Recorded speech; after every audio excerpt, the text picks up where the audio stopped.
The first thing Lyra felt was the iron hook beneath her ribs. The second was the cold. Not the clean cold of winter. Not the sharp cold of mountain wind. This cold was wet, rotten, alive. It crawled through the stone floor, seeped into her bones, and settled inside her chest beside the hook. Her wrists were chained above her head. Her ankles had been crushed. Blood slid from her fingertips in slow, heavy drops. Each drop struck the black altar below.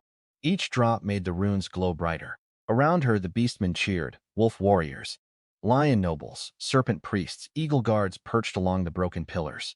Every pair of eyes burned with the same hunger. Not desire, contempt. Lyra raised her head. The movement tore open the wound beneath her ribs. The hook shifted deeper. A laugh escaped from the crowd. Look at her. The voice belonged to Mira, sweet Mira, gentle Mira. The adopted sister who had slept beside Lyra during freezing nights, cried in her arms, and sworn that blood meant nothing compared to love. Now Mira stood beneath the altar in a robe woven from white feathers. A golden crown rested on her silver hair. Her hand was wrapped around the arm of Kale, the Black Wolf Prince, Lyra's mate. The male who had placed his mark on Lyra's throat. The male who had promised to protect her. The male who had broken every bone in her legs before dragging her here. Mira tilted her head. Her smile was soft, her eyes were not. She still thinks someone will save her. More laughter. Kale looked bored. That hurt more than hatred. He had once crossed a burning forest to bring Lyra a flower that bloomed only under moonlight. Now he looked at her as if she were spoiled meat. You were useless from the beginning, he said. His voice rolled through the temple. Cold. Final. You could not hunt. You could not awaken a beast mark. You could not bear an heir. You consumed food while stronger females starved. Lyra stared at him. She remembered every night he had held her. Every promise. Kale continued. Mira awakened the divine womb. The crowd lowered their heads. Reverence filled the air. She will bear powerful cubs for every royal bloodline. She will unite the beast clans. She will become the mother of kings. Myra's smile widened. Lyra understood. At last the herbs, the bitter medicine. The monthly weakness, the pain. Mira had poisoned her. Not enough to kill, only enough to ruin her body. Only enough to make her barren. Only enough to turn Kale's love into disgust. A serpent's priest stepped forward. His scales shone beneath the torchlight. The ritual is ready. Kale nodded. The priest lifted a blade made from white bone. The blood of a rejected female will nourish the chosen womb. Lyra laughed. It came out broken, wet, ugly. The crowd fell silent. Mira's brows tightened. Why are you laughing? Lyra looked at her. Because the truth was too pathetic to cry over.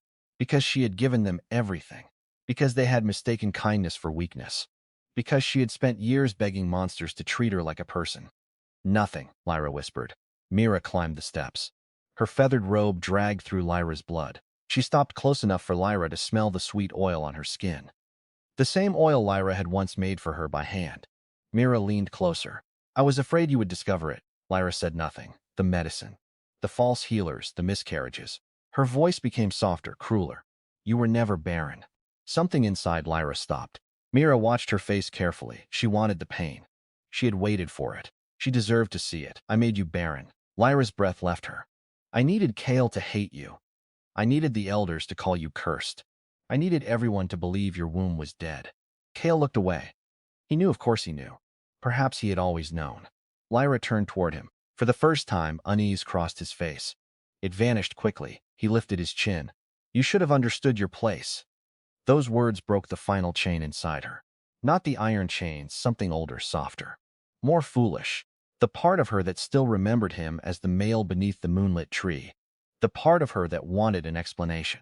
The part that hoped regret might exist inside him. It died quietly. Completely. Lyra lowered her head. Her black hair covered her face. The serpent priest raised the bone blade. Offer your last words. Lyra smiled. No one saw it. Not yet, she whispered. I hope the gods are watching. Mira laughed. They are. The blade fell. Pain exploded across Lyra's throat. Blood flooded her lungs. The temple blurred. The cheering became distant. The stone beneath her vanished. Darkness swallowed everything. Then came a voice. Mechanical. Merciless. Host confirmed. Lyra opened her eyes. Sunlight burned across a wooden ceiling. She did not move. She listened. Birdsong outside. Wind through leaves. A cooking pot boiling nearby. No chains. No temple. No cheering. Her throat was whole.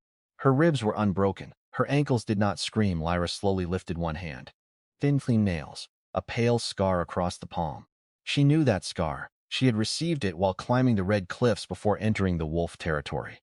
Before Kale marked her. Before Mira poisoned her. Before everything, Lyra sat up. The room spun. A clay cup fell from the bedside table and shattered. Footsteps rushed toward the door. Mira entered, young, bright, beautiful, alive. She carried a bowl of medicine. The same bitter smell filled the room.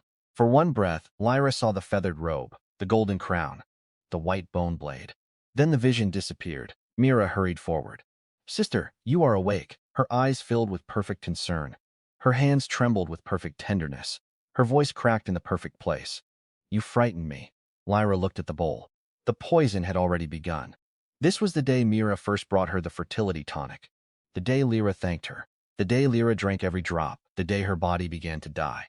Lyra raised her eyes. Mira froze, only for a heartbeat.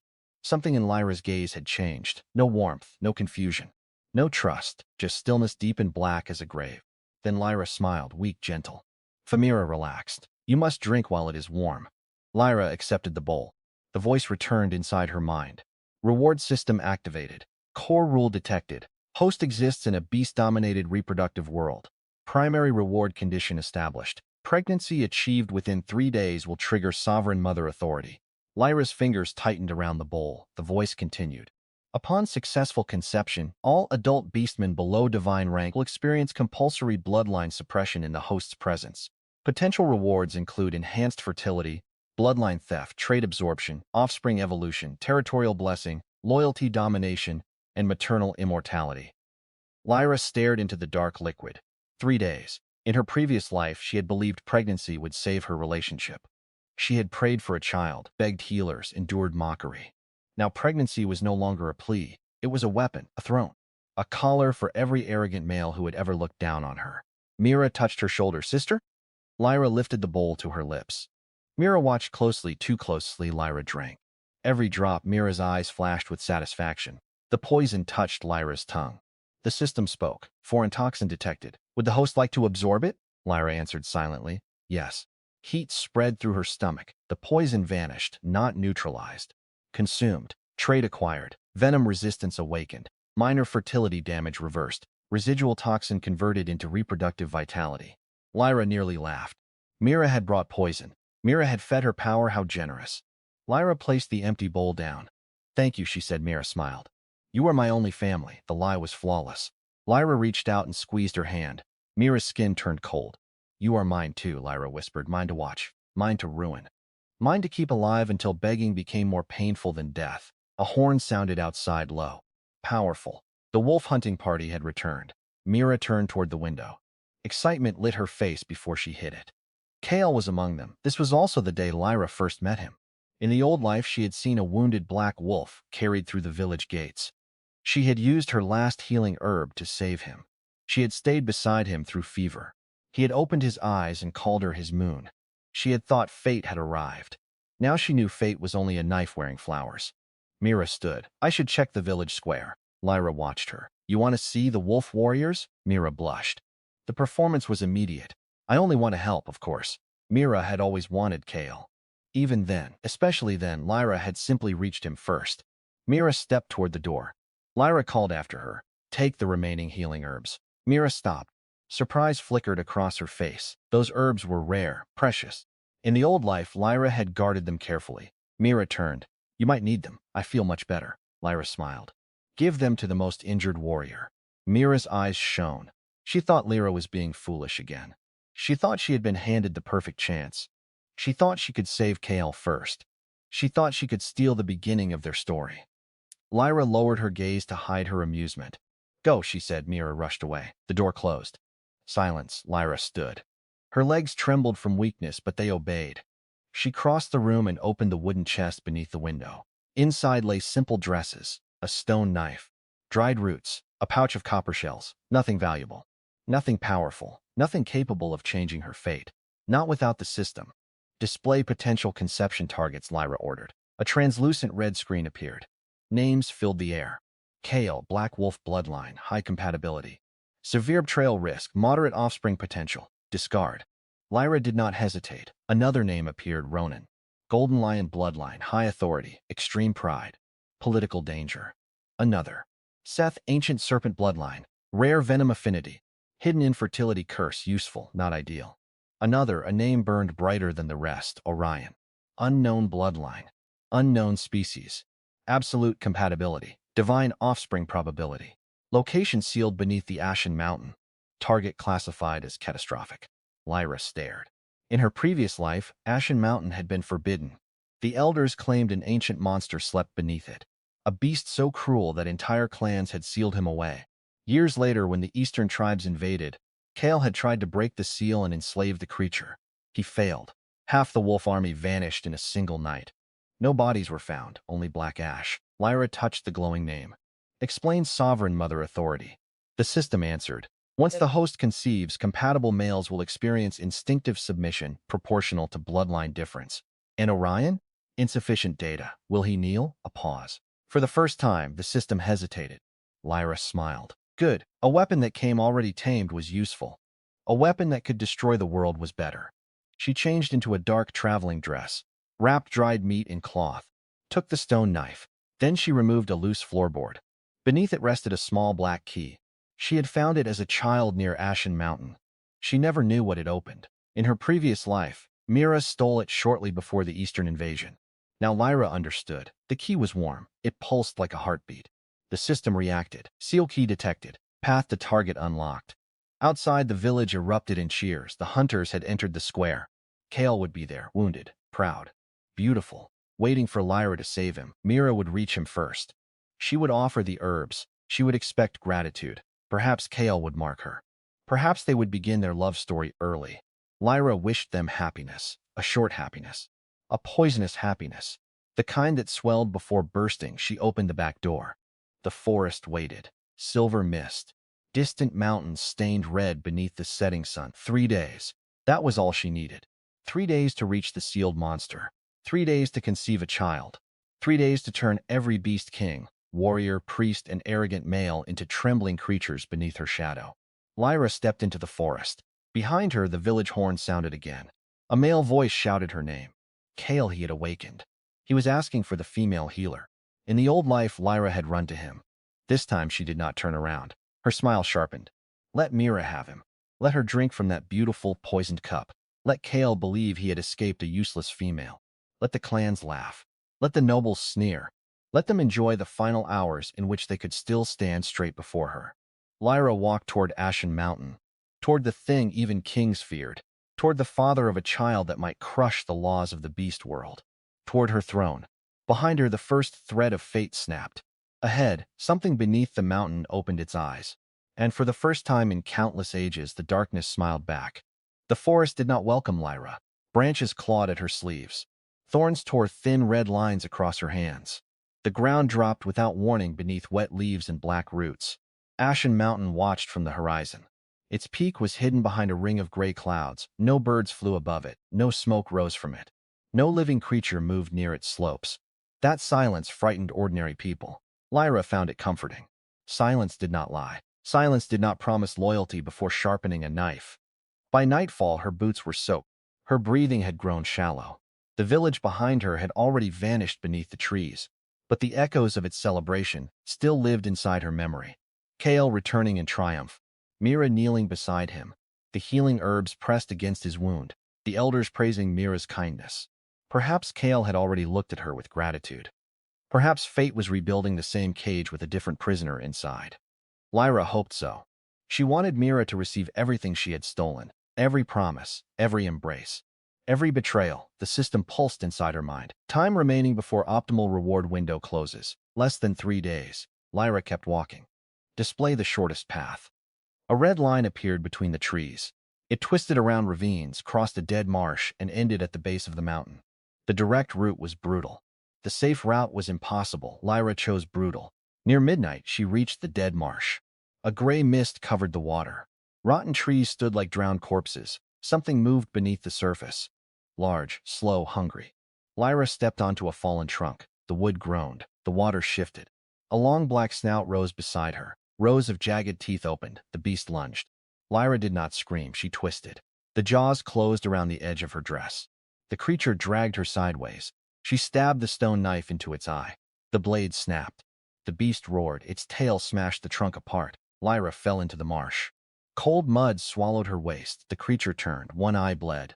The other fixed on her. The system spoke. Predatory beast detected. Mire crocodile. Low intelligence, moderate venom resistance, high reproductive vitality. Lyra's expression changed. Not fear. Calculation. Can I absorb traits without killing it? Blood contact required. The crocodile rushed forward. Lyra let it come. At the final moment, she grabbed the broken blade still buried in its eye and drove it deeper. Blood exploded over her arm. Compatible vitality detected. Absorb? Yes. Heat surged through her veins. The beast thrashed. Its strength drained into her. Its scales dulled. Its roar collapsed into a weak hiss. Trait acquired. Enhanced vitality awakened. Minor regeneration awakened. Fertility increased. Physical endurance increased. Lyra released the knife. The crocodile sank into the water. Alive barely. She climbed onto the broken trunk. The scratches on her hands began to close, slowly, painfully. But they closed. Lyra stared at her skin. Mira had once called her weak. Kale had once said her body was a burden. Now the beast world itself had begun feeding her. She crossed the marsh before dawn. By sunrise, hunger twisted through her stomach. She found red berries beneath a stone ridge. The system identified them as mildly toxic. Lyra ate them anyway. The poison melted inside her. Her resistance strengthened. She found a nest of horned lizards and took their eggs. She swallowed them raw. The taste was foul. The reward was not. Calcium density increased. Reproductive vitality increased. Everything could become power, poison, blood, meat, pain. The world had always consumed the weak. Now Lyra had learned how to consume it back. Near midday, she reached a narrow canyon. Voices echoed between the cliffs. Lyra crouched behind a boulder. A hunting party moved below. Kale's warriors. At their center walked Mira. She wore a pale traveling cloak. Her face was tired. Her eyes were bright. Kale walked beside her. His side was bandaged. The herbs had worked. Of course they had. Lyra listened. We should return, one warrior said. The mountain path is cursed. Mira lowered her gaze. I only want to find my sister. Her voice trembled perfectly. She left while I was caring for Prince Kale. I fear she misunderstood. Jaw tightened. She has always been jealous. Lyra nearly smiled. Already so quickly, Mira had wasted no time pouring poison into his ears. Another warrior spat onto the ground. She abandoned the village after stealing the seal key. That is not jealousy. That is treason. Mira covered her mouth. The key? Kale looked at her. You did not know. Mira shook her head. Tears gathered. I saw her near the old floorboards once, but I never imagined. She stopped. A beautiful pause. A careful wound. Kale's expression darkened. In Ashen Mountain sleeps a calamity. If she breaks the seal, thousands may die. Mira grabbed his arm. Then we must save her before she makes a mistake. Save her. Lyra almost laughed aloud. The hunters believed Mira had chased after a foolish sister. Kale believed Lyra was bitter because he had accepted Mira's aid. The elders would believe Lyra had stolen a sacred key. By the time she returned, the entire village would already see her as a traitor. It was elegant, cruel, familiar. In her previous life, Lyra had defended Mira whenever others questioned her. Now Mira was using the same soft voice to bury her alive. A system message appeared. Host has encountered a social suppression event. Optional reward available. Allow enemies to claim public moral superiority reward. Shadow Veil. Lyra answered at once. Accept. Cold darkness spread across her skin. Her scent faded. Her breathing vanished. Even her heartbeat became difficult to hear. Shadow Veil acquired. Host can now suppress presence for a limited duration. Below, a wolf warrior stopped.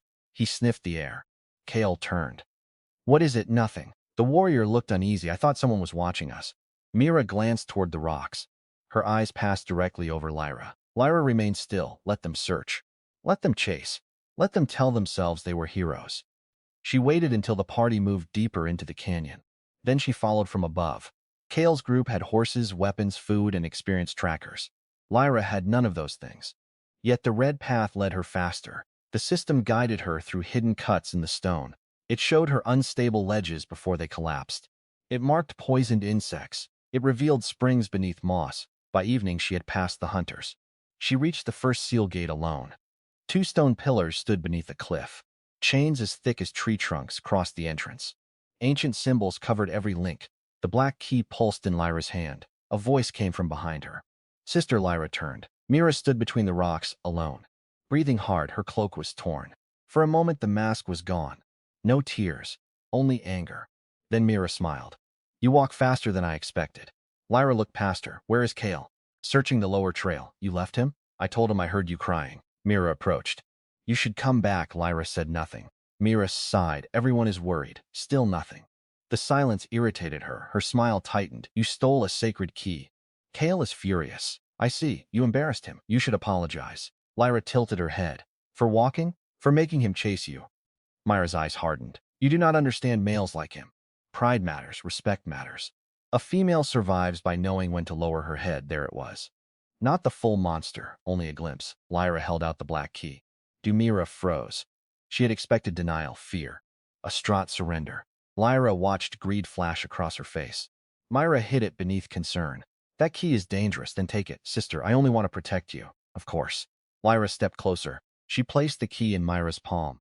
The system spoke inside her mind. Host is voluntarily surrendering a high-value opportunity. Hidden condition fulfilled, reward multiplier activated. Shadow Veil evolved. Bloodless passage acquired. Host may cross sealed thresholds without ownership of the key. Lyra smiled. Mira mistook it for defeat. She closed her fingers around the key. You are finally being sensible. The chains began to move. Not because Lyra had opened them. Because Mira held the key. Ancient symbols ignited. A sound like distant thunder rolled beneath the mountain. Mira stared. The entrance split open. Hot black wind poured from the darkness. The ground trembled. Lyra stepped back. Mira looked at her. What did you do? Nothing. The first chain snapped. Mira flinched. The key burned red in her hand. She tried to drop it. Her fingers would not open. Black veins crawled across her wrist. The system whispered, Seal key contains a bearer curse. First holder after awakening will be marked as the intruder. Sealed guardian will hunt the marked bearer until death. Lyra had suspected a trap. She had not known its shape. Now she did. Mira screamed. The sound echoed through the canyon. Kale shouted from far below, Mira! Her face changed instantly. Terror became weakness. She fell to her knees. Help me. Lyra looked at the black veins. Why? I cannot release it. You wanted the key. I wanted to keep it safe. Then keep it. Mira stared at her. For the first time, uncertainty entered her eyes. Not suspicion. Not yet. Something smaller. A cold instinct telling her that the sister before her was no longer easy to understand. Footsteps thundered closer. Kale and the hunters were coming. Mira grabbed Lyra's dress. Do not tell them I opened the gate. Lyra looked down at her hand. Mira quickly released it. You were holding the key, she whispered. They already think you stole it. Tell them it activated when you came near. Lyra almost admired her, even now. Even while cursed, even while shaking, Mira was still arranging someone else's execution. Lyra stepped toward the gate. Mira's face went pale. Where are you going? To fix my mistake. The answer was loud enough for the approaching hunters to hear. Kale reached the stone pillars just as Lyra entered the darkness. He saw Mira on the ground. He saw the cursed key in her hand. He saw Lyra crossing the broken seal. Lyra! She glanced back. Mira shouted first. She forced the key on me. Kale caught her before she collapsed. Black veins covered half her arm. The hunters roared in fury. Lyra stood beyond the threshold, calm, condemned. Kale bared his teeth. What have you done? Lyra looked at him. In the old life, that anger would have crushed her. She would have explained, begged, tried to prove her innocence. Now she only smiled. Take care of her. Then the mountain swallowed her. The gate slammed shut. Kale's roar vanished. Darkness closed around Lyra. The air smelled of ash and ancient blood. The passage descended beneath the mountain. Each step grew hotter. The walls pulsed, not stone, bone. Far behind her, Mira's scream shook the seal. The mark had begun spreading. Kale would carry her home. The priests would gather. The elders would panic. They would pour rare medicine into her body. They would waste treasures trying to remove a curse that could not be removed. Mira would become the center of attention, exactly as she wanted. The cup was in her hands. The poison was already touching her lips. Lyra descended deeper. The system released another message. Enemy has accepted cursed opportunity. Host has avoided irreversible bloodline branding. Reward granted. Divine conception compatibility increased. Trait absorption limit removed for the next day. The tunnel opened into a vast underground chamber. Black flames burned along the walls. Mountains of bones covered the ground. At the center stood a throne carved from a single horn. Chains bound the figure seated upon it. He looked almost humanized. Long black hair covered his shoulders. Two dark horns curved from his temples. His chest was bare. Ancient symbols had been burned into his skin. His eyes were closed. Each chain wrapped around him carried enough power to flatten a city. Lyra walked closer. The system screamed. Catastrophic entity detected. Bloodline unreadable. Rank unreadable. Threat level exceeds host survival limits. Retreat advised, Lyra continued. The man opened his eyes. Gold filled the darkness. The pressure struck her like a falling mountain. Her knees bent, blood rose in her throat, bones cracked beneath her feet. Every instinct ordered her to bow. Lyra remained standing, barely. The man watched her. His gaze moved over her torn dress, muddy boots, blood-stained arms, and calm face. You are not the key bearer. His voice made the flames tremble. No, then how did you enter? I gave the key to someone stupid. A pause. Then the ancient monster laughed, low. Terrible. The bones across the chamber shook. You smell of poison, I ate it. You smell of beasts, I took what I needed. You smell of death. Lyra met his eyes, so do you. The chains tightened, the mountain groaned. He leaned forward. Any other creature would have crawled. Lyra stepped closer. The system flashed warnings until the air turned red. She ignored them. The man studied her with growing interest. What do you want? Lyra stopped before the throne. No blushing, no trembling confession. No foolish talk of destiny. She had only one day left before the system's greatest reward began to weaken. She had crossed blood, mud, hunger, poison, and betrayal. She had not come to worship him. She had come to use him, a child, Lyra said. Silence devoured the chamber. The monster's smile disappeared, Lyra continued. One with your blood. The chains exploded outward. Black fire filled the hall. The pressure doubled. Her wounds reopened. Blood ran from her nose. The system shrieked. Host survival probability falling. The man rose as far as the chains allowed. He towered over her. You enter my prison. His eyes burned brighter. You stand before a creature your gods buried alive. The floor cracked. You offer no tribute. The throne split. You kneel to no king. Lyra wiped the blood from her mouth. No, his voice dropped. And you demand my child. Lyra's smile was cold. I am offering you freedom. For the first time, the monster became still. Lyra lifted her hand. The blood from her palm floated upward. The system responded. Bloodless passage can be transferred through intimate bloodline synchronization. Successful conception may grant sealed target partial access to host authority. The chains rattled. The man looked at her hand, then at her face. Far above them, Mira's curse deepened. Far beyond the mountain, the beast clans continued laughing at the useless human female who had vanished into forbidden darkness. None of them knew Lyra had found the creature their ancestors feared. None of them knew she had fed Mira the first bite of a fatal reward. None of them knew the weakest female in the wolf territory was standing before a buried god and discussing terms. The monster descended from the shattered throne. Chains dragged behind him. He stopped close enough for the heat of his body to surround. What is your name, Lyra? I am Orion, I know. His eyes narrowed. She did not explain. Orion took her bleeding hand. The instant their skin touched, black fire raced across the chamber. The system erupted. Absolute compatibility confirmed. Divine bloodline synchronization initiated. Reward potential rising exponentially. Orion looked down at her. If you deceive me, I will tear open your soul. Lyra stepped closer. If you disappoint me, I will leave you chained here. For one breath, nothing moved. Then Orion laughed again. Not with mockery. With hunger, with recognition. Two predators had met. Neither intended to kneel. Not yet. Above them, the first seal began to crack.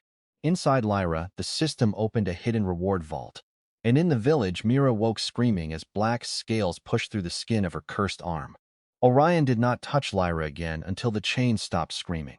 Black fire crawled across the chamber walls. The broken throne melted into a pool of shining stone. Above them, the mountain groaned as if something enormous had rolled over in its sleep. Lyra stood before him with blood drying beneath her nose. Her pulse remained steady. Orion noticed. Most creatures trembled when he looked at them. Kings had torn out their own eyes rather than endure his gaze. Priests had bitten through their tongues to keep from begging. This human female had entered his prison alone, offered him a bargain, and threatened to leave him chained if he failed to satisfy her terms. He found that more interesting than beauty. More dangerous, too. What happens after the child is conceived, he asked.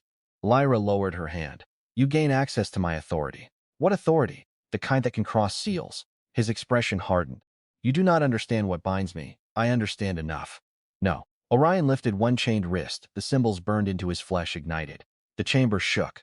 These are not iron restraints. They are laws. Every beast god sacrificed a piece of divine blood to create them. They do not bind my body. His eyes narrowed. They bind my existence. Lyra walked around him. She studied each chain. The system filled her vision with crimson messages. Divine law detected. Authority structure fragmented. Primary components include obedience, isolation, sterility, territorial imprisonment, and bloodline extinction. Lyra stopped. Sterility. There it was, the hidden blade. The gods had not only imprisoned Orion, they had tried to erase him from the future. No mate, no heir, no continuation of his blood. Even if he escaped, his line would die with him. Lyra touched the nearest chain. Pain tore through her palm, the skin split. Black light entered her veins. Orion seized her wrist and pulled her away. Do not touch it. His voice cracked through the chamber. Lyra looked at the wound. The system responded. Fragment of sterility law absorbed. Host fertility. Temporarily available. Divine conception compatibility can convert hostile law into offspring evolution energy. A cold smile formed on her lips. The gods had built a cage to destroy Orion's bloodline. The system could turn that cage into food for his child. Perfect. Touching the chains helps, she said. Orion released her wrist. And not quickly. His stare sharpened. You speak as if death is a minor inconvenience. I have already died once. Silence fell. Orion's golden eyes changed. Recognition. Ancient beings understood impossible truths more easily than ordinary men. He stepped closer. Who killed you, my mate? A dark pressure spread through the chamber. He asked the only question that mattered. Is he alive? Yes. Good. Lyra looked at him. Why I dislike killing corpses. A laugh almost escaped her. Almost the system pulsed. Optimal conception period, approaching final stage. Host vitality remains insufficient. Recommend immediate trait accumulation. Lyra turned toward the mountains of bones. What creatures died here? Orion followed her gaze. Those who tried to control me. Powerful? Some believed they were. Did any leave blood behind? Orion smiled. The chamber darkened. Everywhere he moved one finger. Black flame raced across the floor. The bones ignited. With memory, blood reappeared in the air. Ancient droplets floated above shattered skulls. Gold, silver, blue, green. Each color carried the pressure of a dead bloodline. Lyra's system erupted. Ancient thunder wolf essence detected. Abyssal serpent essence detected. Sun lion essence detected. Titan bear essence detected. Multiple extinct bloodlines detected. Warning. Direct absorption may destroy host. Lyra stepped into the floating blood. Orion's voice followed her. Then hold me together. His smile vanished. Lyra opened both arms. Absorb everything. The first drop entered her skin. Lightning exploded through her spine. Her back arched. White fire flashed from her mouth. The Thunder Eagle essence tore through her nerves, searching for wings she did not possess. The system forced it downward. Bones cracked, muscles spasmed. Trait acquired, lightning perception awakened. Before she could breathe, frost wolf blood entered her heart. Ice spread through her chest, her heartbeat slowed. Her lips turned blue. She fell to one knee. Orion caught her shoulder. Enough. Lyra slapped his hand away. Not even close. The serpent essence entered next. Venom flooded her organs. Her vision turned green. Old poison resistance shattered, rebuilt, and hardened. Venom resistance evolved. Blood toxicity acquired. The sun lion blood followed. Heat collided with frost. Her skin split along her arms. Golden light poured from the wounds. She clenched her teeth. No scream. The moonfox essence invaded her mind. Memories that were not hers appeared. Ruined palaces, moonlit forests, 1,000 males kneeling before a silver-tailed queen. Illusion. Command. Lyra crushed the memories before they could swallow her. Trait acquired. Imperial presence awakened. The pressure around her changed, soft, predatory. Orion's chains shifted. For the first time, one of them lowered, only slightly, but it lowered. He saw it, so did she. Lyra reached for more. Titan bear blood entered her bones. Her body collapsed. The stone beneath her shattered. Orion caught her before her head struck the floor. Your greed is impressive, he said. Blood ran from Lyra's ears. Your praise is useless. You are dying. Then stop watching. Orion pressed his palm against her back. Black fire entered her. It should have burned her soul. Instead, the system devoured it. Unknown divine energy detected. Bloodline synchronization accelerated. Maternal vessel reinforced. Lyra's broken bones pulled together. Her heart struck once. Twice, then thundered. She stood again. The floating blood trembled around her. Orion did not remove his hand. Lyra did not ask him to. Together they consumed the dead. Each ancient essence became a thread inside her body. Some strengthened her flesh. Some sharpened her senses. Some expanded the system. Some were too damaged to become complete traits, so the system converted them into raw vitality. By the time the last drop disappeared, Lyra no longer looked like a starving village healer. Her face remained the same, her body remained slender. But something beneath her skin had changed. Every breath carried hidden force. Every heartbeat echoed with extinct bloodlines. The system opened a new panel. Trash skill identified. Original skill. Minor beast soothing. Lyra remembered it. The useless ability that had awakened when she was young. She could calm frightened animals. Nothing more. The village had laughed. The elders had called it a servant's gift. Kale had said it suited a weak female. The system continued. Multiple royal bloodlines acquired. Minor beast soothing evolving. New authority unlocked. Bloodline Dominion.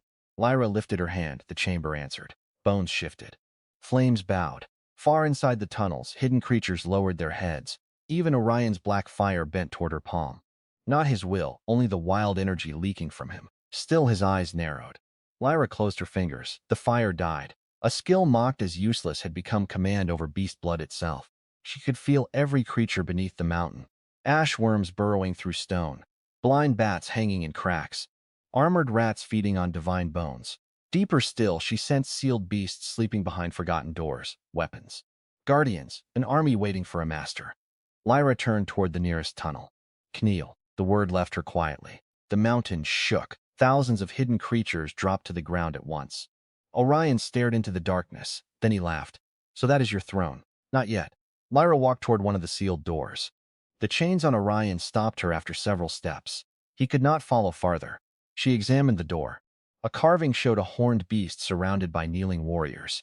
The system translated the ancient symbols. Vault of Ruined Kings. Contains confiscated divine weapons, territory cores, bloodline eggs, and sovereign treasures. Lyra touched the stone. Bloodless passage activated. The door opened. Gold light flooded the chamber. Mountains of treasure stretched beyond sight. Weapons hung in the air. Eggs rested inside crystal nests. Crowns floated above pools of silver liquid. At the center stood a black fortress core. It pulsed like a second heart. Orion's expression became cold. The gods stored their stolen wealth beside my prison, so you could sense it but never reach it. Yes, Petty. They were gods. That is what I said. Lyra entered the vault. No trap touched her. Every seal recognized the authority in her blood. She approached the fortress core. Explain. The system answered. Territory core can create a sovereign domain. Domain will grow according to host bloodline, offspring potential, wealth, and followers.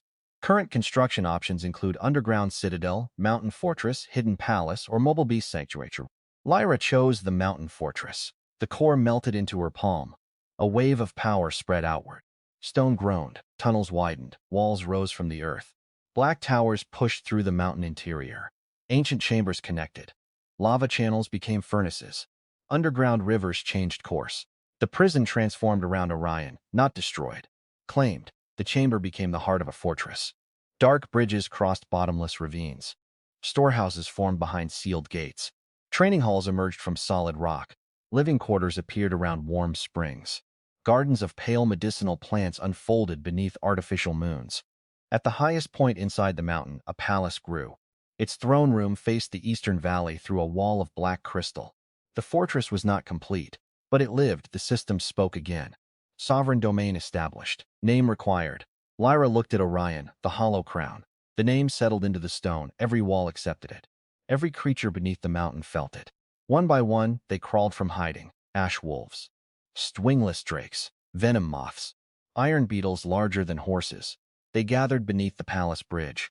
Thousands of eyes lifted toward Lyra. She stepped onto the balcony. Kneel. The beasts obeyed. The sound rolled through the fortress like thunder. Orion stood behind her, bound by divine chains, watching an empire form inside his cage. You build quickly, he said. I have lost enough time. Lyra turned toward the vault. She selected only what served a purpose. A cloak woven from moonfox fur that erased scent and sound. A dagger forged from serpent god fangs. A ring that stored food without decay. A crown fragment that strengthened territorial control. She ignored the jewels. Ignored the gold. Wealth without force was only bait. Then she approached the crystal nests.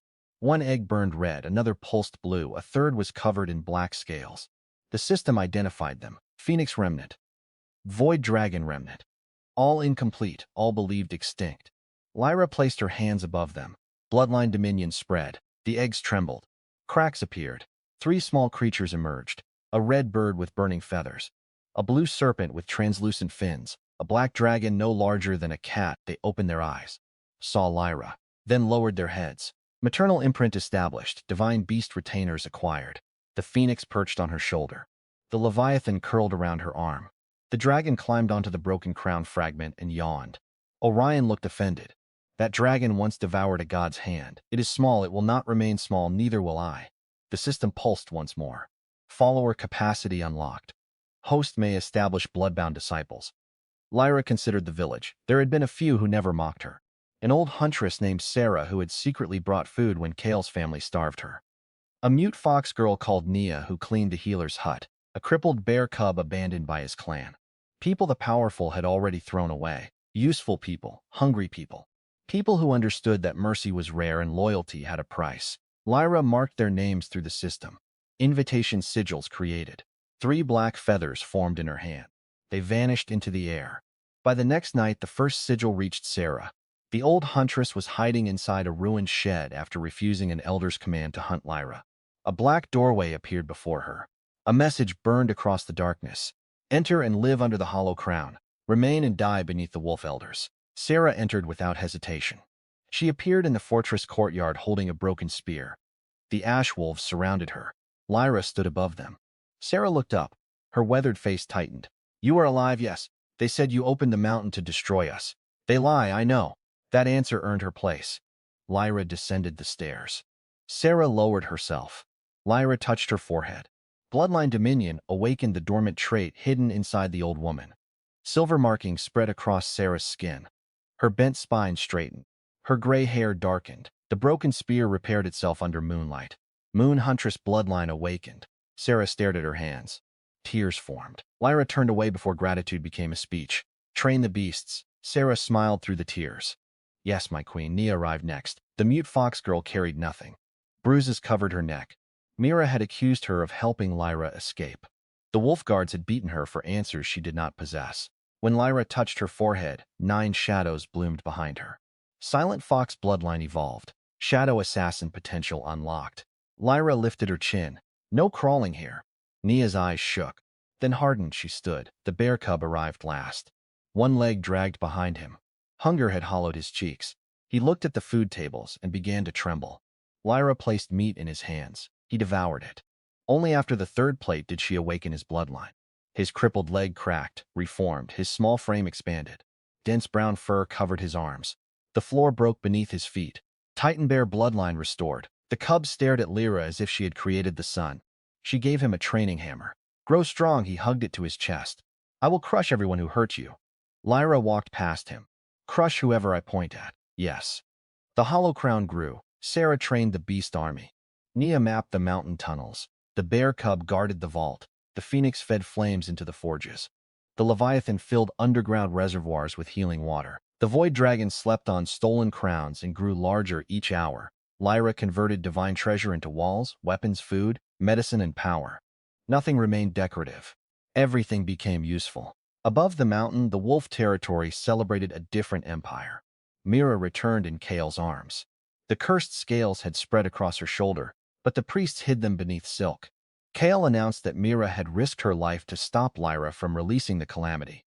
The elders praised her courage. The villagers spat at Lyra's name. Mira received Lyra's home. Lyra's place beside Kale. Within days, Kale marked her before the entire clan.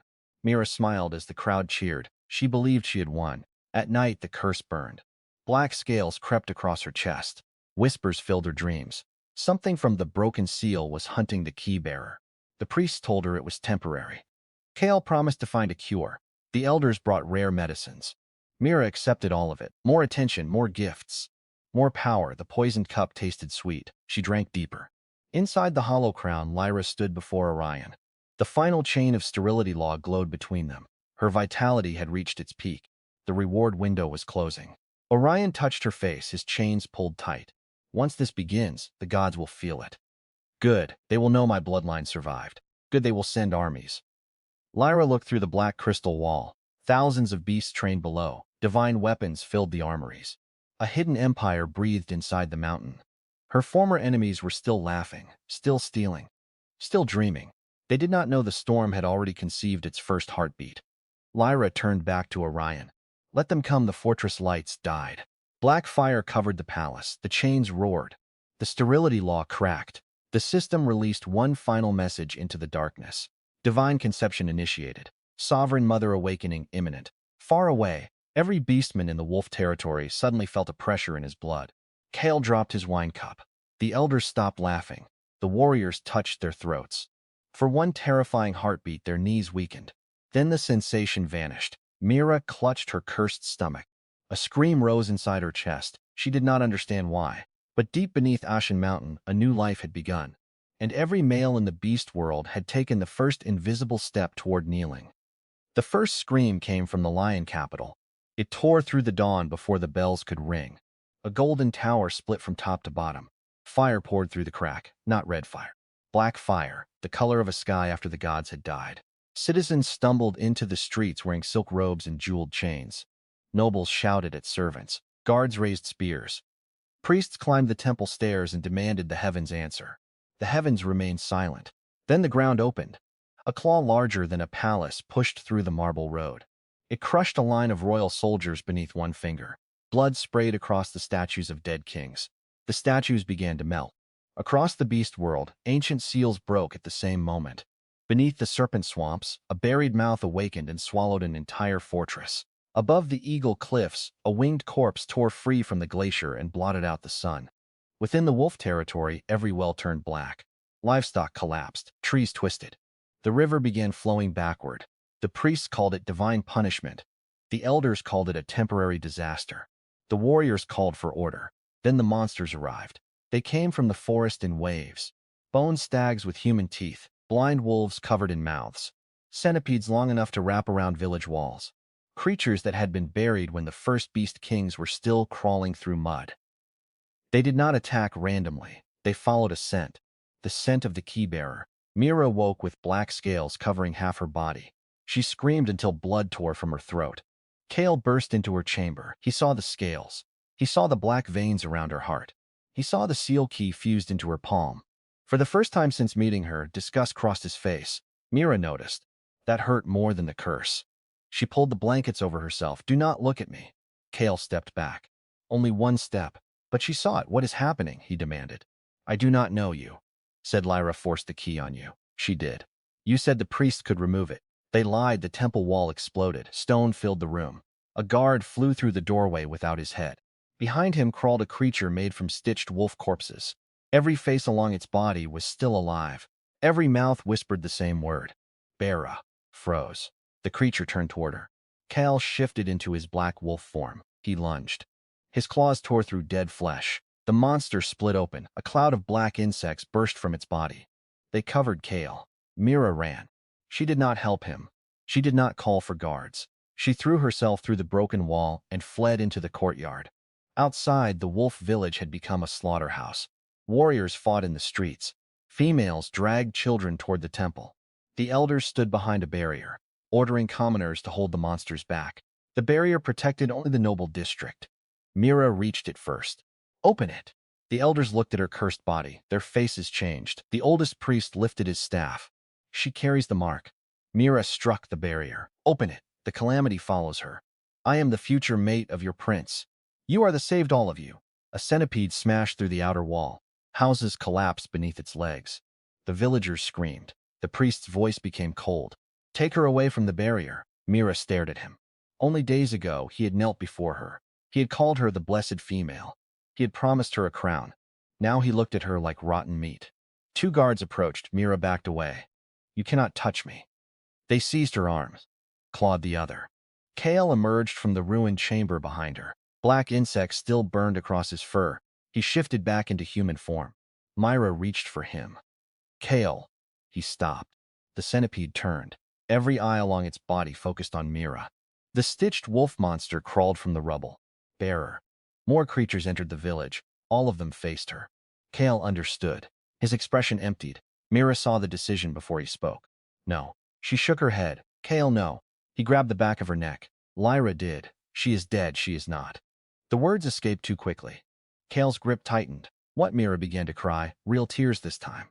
"She entered the mountain. She must still be alive. She planned this. She gave me the key because she knew." The elders heard. The priest lowered the barrier for Kale alone. "Take the bearer beyond the village," Mira kicked. Screamed, begged. Kale dragged her through the mud. The same warriors who had praised her watched in silence. Some looked relieved. Some looked angry. One female threw a stone. It struck. "You cursed us." Another stone hit her shoulder. Then another. The crowd turned. Fear needed a victim. Mira was close enough to touch. They spat at her, called her a demon, called her barren, called her diseased. Every insult Lyra had once endured returned with sharper teeth. Mira screamed Lyra's name, not in grief, in hatred. Far beneath Ashen Mountain, Lyra opened her eyes. A heartbeat echoed inside her, small, powerful. The system unfolded across her vision. Divine Mother Authority confirmed. Sovereign Mother Authority fully awakened. Maternal immortality activated. Territorial fertility blessing activated. Bloodline suppression activated. Reward cascade beginning. Power entered Lyra without mercy. Her blood ignited. Her bones changed. Golden symbols spread across her stomach and climbed toward her heart. The Black Palace trembled.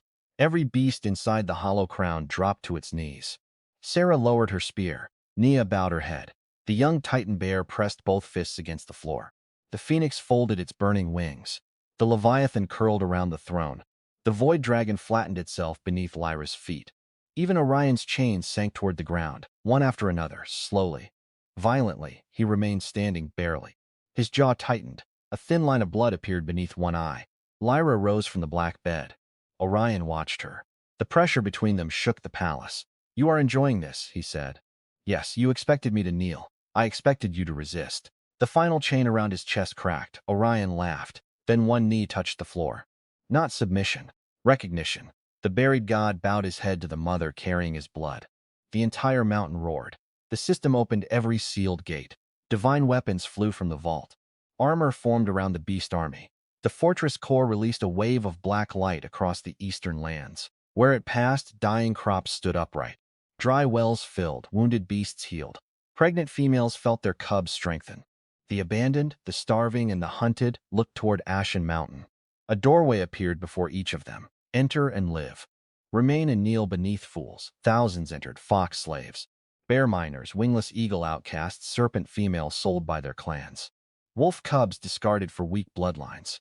They crossed into the hollow crown and found food, warmth, weapons. No priest asked them to crawl. No noble took their children. No male claimed their bodies as payment. Lyra stood on the palace balcony as her empire multiplied beneath her. Orion rose behind her. "The seals across the world are breaking. I know the gods buried those creatures because they could not control them. Neither can the current kings. Many cities will fall." Lyra looked toward the distant wolf territory. "Not mine." The black crystal wall opened. Cold wind entered the palace. Below, the beast army waited. Sarah stood at the front. Moonlight covered her repaired spear. Nia disappeared inside the shadow of Lyra's cloak. The Titan bear cub had grown into a towering warrior. He carried a hammer larger than a wagon. Lyra stepped onto the void dragon's back. It spread wings that filled the throne room. Orion's remaining chains stretched behind him. He seized them, pulled once. The laws binding his existence shattered. The sound crossed the world. Every temple bell broke. Every divine statue cracked. Every beast king vomited blood. Orion stepped onto the dragon beside Lyra. Black fire formed armor over his body. "Which kingdom falls first?" he asked. Lyra smiled. "The one that thought I was weak." The void dragon launched from Ashen Mountain. The fortress gates opened. An army poured into the sky and across the earth. Ash wolves ran over cliffs without falling. Stone apes carried siege engines on their shoulders. Wingless drakes tore tunnels through mountains. The phoenix multiplied into a storm of fire. The Leviathan swam through the clouds. Behind them marched thousands who had once been called useless. Now each carried an awakened bloodline. Each wore the mark of the hollow crown. Each followed the female the world had thrown away. The wolf village had almost fallen when Lyra arrived. The noble barrier was gone. The temple burned. The elders hid beneath overturned carts. Warriors fought over the last sacks of grain. One guard stabbed another for a cup of clean water. The priest who had condemned Mira crawled across the road with half his body missing. Kale stood outside the village gate. Mira knelt beside him. A chain wrapped around her throat. The monsters circled them. "Bearer, bearer." Kale raised his sword. His hands shook. The stitched wolf creature lunged. A black shadow crossed the sun. Wind flattened every house, still standing. The void dragon descended. Its claws crushed the centipede into the earth. The impact opened a crater. Before the dust settled, Lyra lifted one finger. Bloodline Dominion spread. Every ancient monster stopped. The stitched creature froze inches from Kale. The bone stags lowered their heads. The blind wolves closed their mouths. The insects fell from the sky. Silence swallowed the battlefield. Lyra spoke. Kneel, the command struck the village like thunder. Every monster collapsed. Every wolf warrior dropped. Every elder slammed face first into the mud. Kale fought it. His muscles bulged, his teeth cracked, his sword bent beneath his grip. Knees full-fold. He hit the ground. Mira fell beside him. The curse inside her screamed. Orion stood behind Lyra with black fire covering the sky. Sarah led the moon hunters through the ruined gate. Naya appeared on the temple roof. The Titan bear placed his hammer on one shoulder. The villagers stared. They recognized Sarah, the old woman they had mocked, young again, powerful enough to crush their strongest elder. They recognized Nia, the mute servant they had beaten. Now shadows obeyed her. They recognized the abandoned bear cub, the cripple they had refused to feed. Now each step split stone. Then they looked at Lyra, the useless healer. The barren female, the traitor. She wore no golden crown. She needed none. Bowed behind her, a god stood at her side. A divine dragon carried her above them. Her stomach glowed with the light of an unborn sovereign. Kale's face lost all color. Lyra, his voice broke. She looked down at him as if searching through an old memory. Then she smiled. Not warmly, not cruelly worse. Without feeling, Mira crawled backward. No, she stared at Orion. At the chains broken around his wrists. At the army. At the monsters lying obediently beneath Lyra's hand. Understanding entered her eyes, slowly, painfully. She had stolen Kale. Lyra had taken a god. She had stolen a village home. Lyra had built an empire. She had poisoned Lyra's womb. Lyra now carried a child whose heartbeat forced kings to kneel. Mira began shaking. The crowd saw it. The elders saw it. Kale saw it. The truth stood before them. Vast and merciless, the female they had thrown into darkness had returned as the darkness itself. Lyra lifted her hand. The stitched monster turned away from Kale. It crawled toward Mira.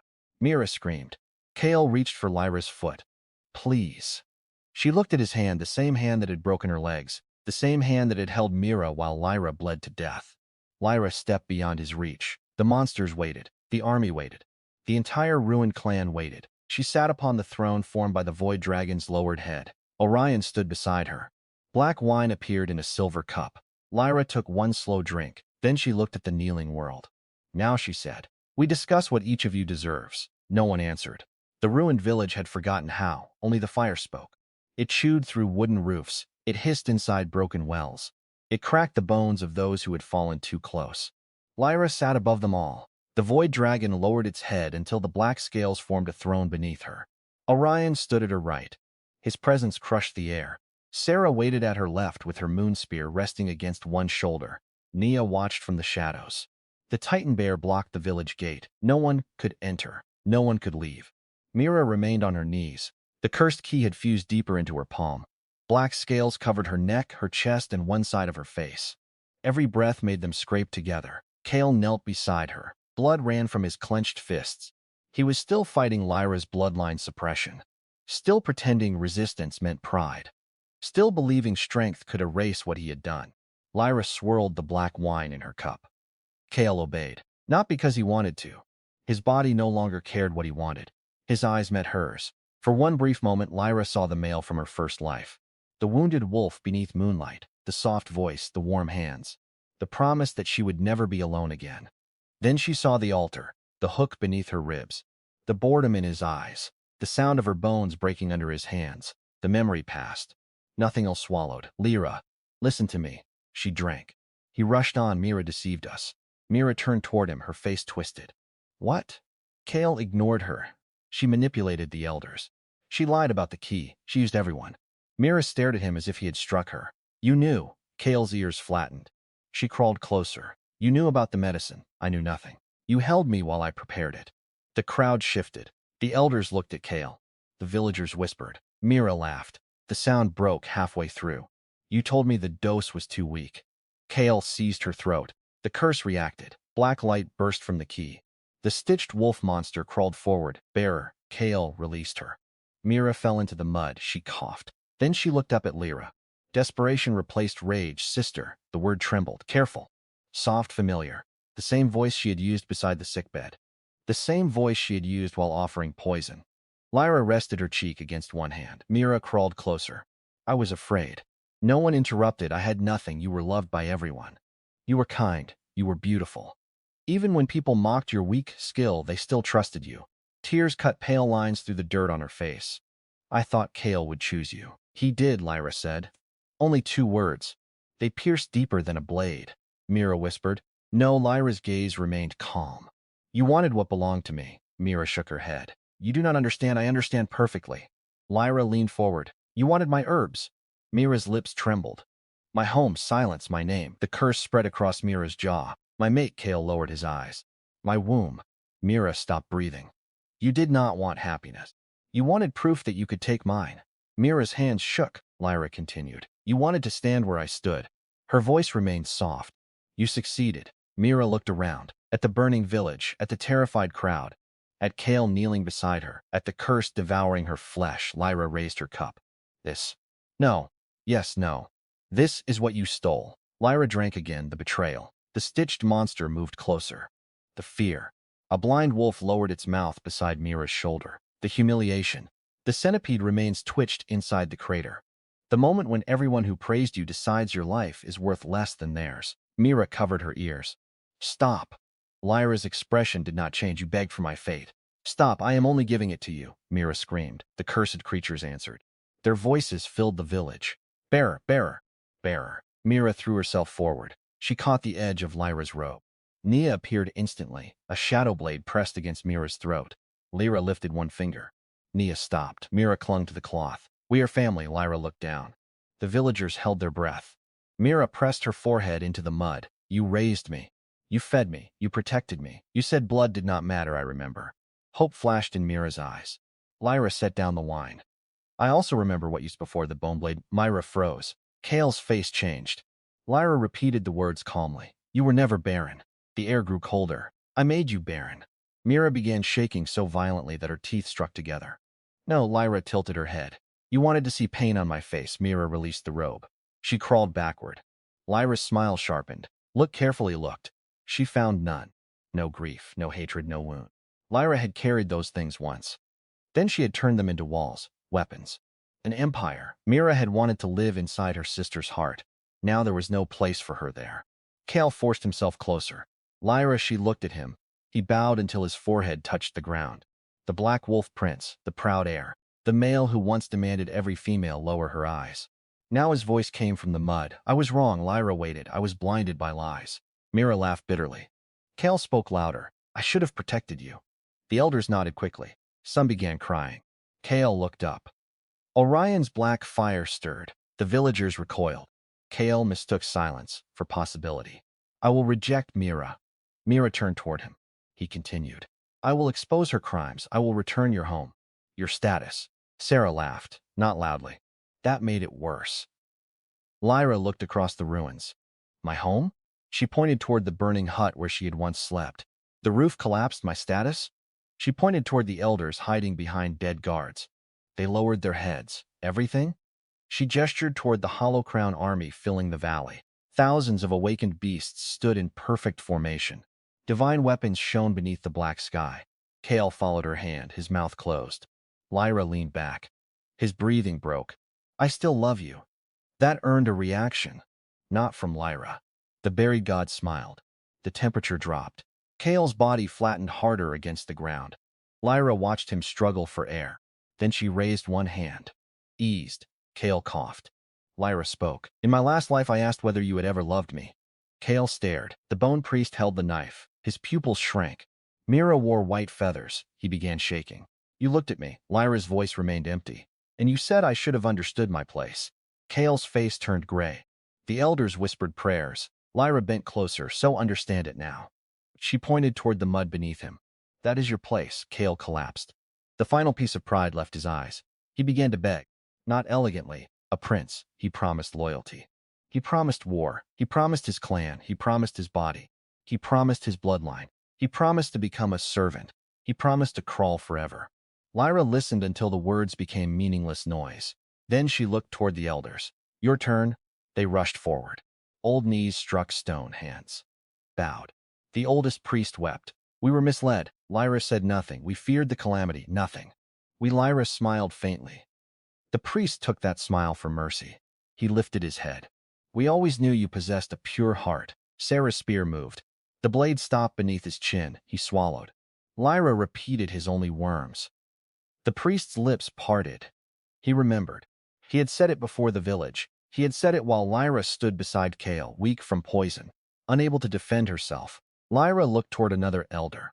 A female without an heir is wasted meat. The elder began crying. Another, food should not be spent on useless mouths. The female elder covered her face.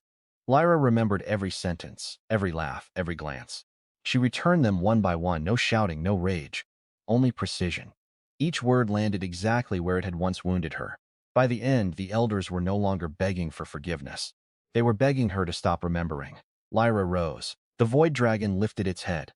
Her shadow covered the village. Forgiveness is a trade. Her voice traveled through every street. You offer regret because fear has made it cheap. The cursed monsters circled closer. You did not regret my pain. The blind wolves opened their mouths. You regret my power. The elders screamed. Kale reached for her again. Myra curled around the cursed key. Lyra looked toward the villagers. Some had mocked her. Some had watched. Some had thrown stones at Mira minutes earlier. Fear had changed their loyalty faster than truth ever could. She felt no desire to rule them. Only disgust. The hollow crown accepts the abandoned. A doorway of black light opened beyond the gate. The hungry another opened near the ruined temple, the enslaved. Another appeared beside the river. The children your clans discard. Parents clutched their cubs. Lyra's gaze hardened. It does not accept parasites who kneel only after losing the strength to stand. The doorways ignored the elders, ignored the nobles, ignored the warriors who had hunted her. They opened only for the weak. A scarred fox mother stepped through first, then an old bear miner, then 3 wolf cubs who had been beaten for carrying mixed blood. More followed. Those who entered vanished into the hollow crown. Those rejected began screaming. They clawed at the light. The doorways burned their hands. Kale watched his people leave. His clan emptied around him. Power did not always die beneath a sword. Sometimes it died when no one remained willing to obey. Mira looked at the disappearing villagers. Then at Lyra. What will happen to us? Lyra picked up her wine. The curse will finish what you began. Mira grabbed Kale. He pushed her away. The movement was instinctive, cowardly. Final, she stared. You loved me. Kale crawled toward Lyra. Mira laughed. The sound became a sob. Then she attacked him. Her nails tore across his face. Kale struck her. She bit his wrist. They rolled through the mud, cursing each other, exposing every secret. Kale accused her of poison. Mira accused him of planning Lyra's death. He accused her of seducing the priests. She accused him of selling village females to lion nobles. The elders turned on Kale. Kale exposed their stolen grain stores. The villagers who remained attacked the elders. The elders ordered the guards to kill the villagers. The guards fought over escape routes. Within moments, the proud wolf clan began devouring itself. Lyra watched. No command was needed. Betrayal had always been their truest instinct. The cursed creatures entered the chaos. They did not hurry. The stitched wolf monster seized the oldest priest. Its many mouths repeated his own prayers while tearing him apart. The blind wolves dragged the elders beneath the burning temple. The bone stags impaled the guards and carried them through the streets. Kale shifted into wolf form. He tried to flee. Sarah's spear pierced his shadow. His body slammed to the ground. The Titan bear crushed both his legs with one swing. Kale howled. Lyra heard the sound. She remembered her own bones breaking. The memory felt distant now. Mira crawled toward the black doorway. It rejected her. Fire consumed her fingers. She screamed Lyra's childhood name. The private one. The name spoken on cold nights beneath a shared blanket. Lyra paused. Mira saw it. Then Lyra looked away. The stitched monster wrapped its limbs around Mira. The cursed key blazed. Every creature across the village turned toward her. Bearer. They carried her into the darkness beyond the broken gate. Her screams continued long after her body disappeared. Kale heard them. He began begging again, not for love, not for forgiveness, for death. Lyra finished her wine. No, his eyes widened. She stood before him. You gave me a slow death. Black fire gathered around her feet. You may keep the lesson. She turned away. The cursed survivors closed around him. His screams followed her toward the void dragon. They grew weaker, then hoarse, then distant. Lyra did not look back. The Hollow Crown army withdrew. The black doorways closed. Rain began falling over the ruined village. It could not extinguish the divine fire. By sunrise, nothing remained except ash, broken statues, and the echo of those who had discovered regret too late.